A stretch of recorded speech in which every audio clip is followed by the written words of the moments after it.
नमस्कार।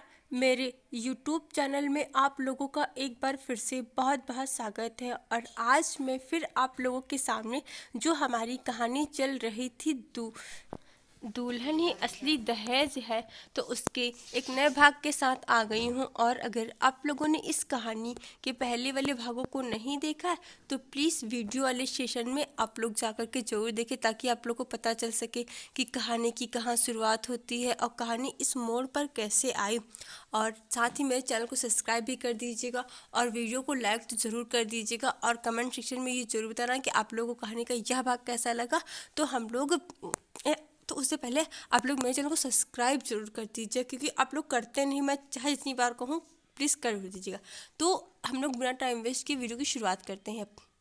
जब आयुषी अपने ससुराल वालों की जुल्म से बहुत ज़्यादा परेशान हो जाती है, तब वह एक दिन अपना सामान पैक करती है और बिना बताए बस स्टॉप पर आ जाती है। और फिर उससे समझ नहीं आ रहा था कि वह कहाँ जाए। और फिर उसने फैसला लिया कि वह एक नए शहर जाएगी। और फिर आयुषी नए शहर के लिए निकल जाती है। और जब वहाँ पर वह जाती तो उसे कुछ समझ नहीं आ रहा था कि वह कहाँ जाए, और नए शहर में किसी को जानती भी तो नहीं थी। और जब आयुषी को भूख लगती है, फिर आयुषी एक ढाबे पर जाती है और वहाँ पर वह चाय पी रही होती है। तब उसने वहाँ पर कुछ लोगों को बात करते हुए सुना कि किसी के घर में एक केयर टेकर की ज़रूरत है। और तब आयुषी ने सोचा कि अगर उसे वह नौकरी मिल जाएगी तो बहुत अच्छा होगा। और फिर आयुषी उन लोगों से बात करती है। तब वहाँ पर उन लोगों ने आयुषी को उनके वहाँ केयर टेकर की ज़रूरत है तो वहाँ पर ले जाते हैं। और फिर आयुषी को नौकरी मिल जाती है और आयुषी फिर वहाँ पर काम करने लगती है। और जिसके घर में जाती है तो वहाँ पर सिर्फ एक बूढ़ी औरत और एक छोटी सी बच्ची थी। और उसे बच्ची के मम्मी पापा नौकरी के लिए दूसरे शहर में रहते थे, तो उस बच्ची को ही देखभाल के लिए आयुषी को रखा गया था। और तब आयुषी अपना काम करने लगती है। और फिर आयुषी एक दिन उस बच्ची के साथ उसको स्कूल छोड़ने जाती है। तब वहाँ पर जब वह वापस आती है तब रास्ते में बहुत जाम लगी होती है। और फिर आयुषी ने ड्राइवर से पूछा कि इतनी जाम क्यों लगी हुई है। तब ड्राइवर ने कहा कि कलेक्टर साहब की गाड़ी आ रही है तो इसीलिए जाम लगी हुई है। और फिर अचानक से आयुषी को अपना सरकारी नौकरी का सपना याद आ जाता है।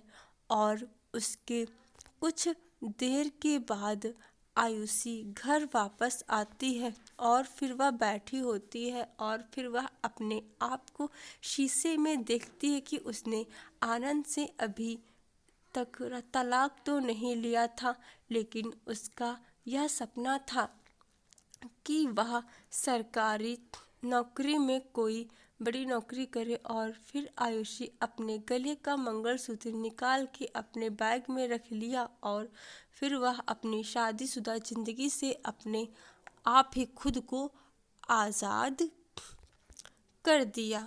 और उसने अपने नाम के आगे आनंद का नाम भी हटा दिया और वह सिर्फ अब आयुषी थी। और उसने अपने सोए हुए सपनों को उड़ान देने के लिए उस घर की मालकिन जिसके घर में वह काम करती है उससे की वह बात की कि वह बच्ची की का ख्याल भी अच्छे से रखेगी और उसका जो सपना है वह भी वह भी पूरा करना चाहती तो उसकी मालकिन ने भी उसे पूरा सपोर्ट किया और फिर वह अपने सपनों की तैयारी में जुट जाती है।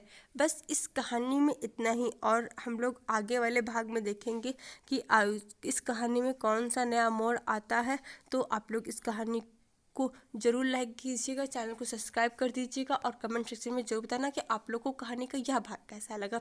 और आप लोग ऐसे ही अपना प्यार और सपोर्ट मेरे चैनल के साथ बना रखें ताकि मैं और अच्छी से अच्छी कहानी आप लोग के सामने लाती रहूं। तो हम लोग बहुत जल्द मिलेंगे इसी चैनल पर इसी कहानी के एक नए भाग के साथ। तो तब तक के लिए बाय बाय, टेक केयर, बहुत बहुत धन्यवाद और आप लोग का बहुत बहुत शुक्रिया भी।